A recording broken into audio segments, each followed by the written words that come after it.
सुंदर सा चेहरा तेरा खुशबू के सैर करइबोगे। सुंदर सा चेहरा तेरा खुशबू के सैर करइबोगे। चलन गे छौड़ी कोकलक बजरिया झरना पर तोरा नचइबोगे। चलन गे छौड़ी कोकलक बजरिया झरना पर तोरा नचइबोगे।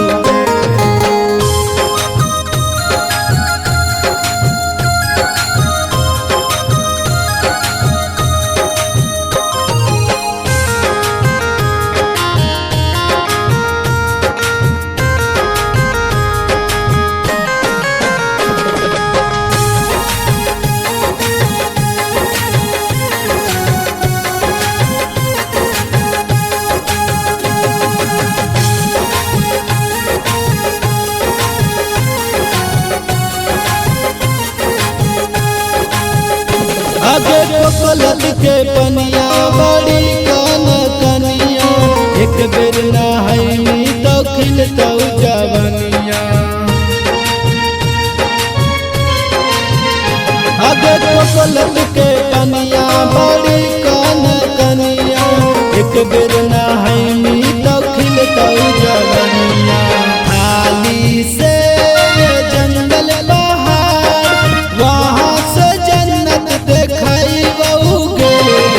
खाली से जंगल पहाड़ वहाँ से जन्नत देखइबोगे।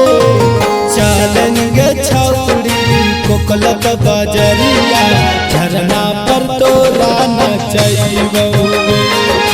चलन गे छौड़ी कोकलक बजरिया झरना पर तोरा नचइबोगे।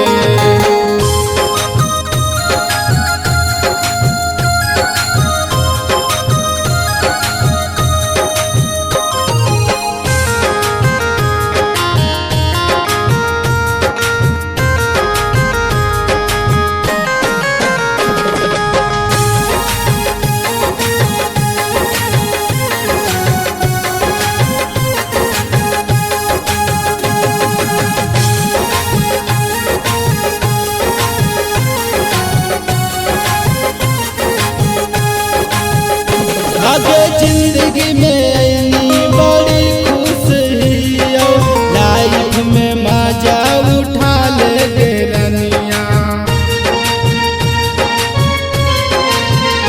आगे जिंदगी में आईनी बड़ी खुश हिया लाइफ में मजा उठा ले गे रनिया। राजू के दिल के कहानी तोरा सचिन के दिल के कहानी तोरा हम सुनइबोगे। चलन गे छौड़ी कोकलक बजरिया झरना पर तोरा नचइबोगे।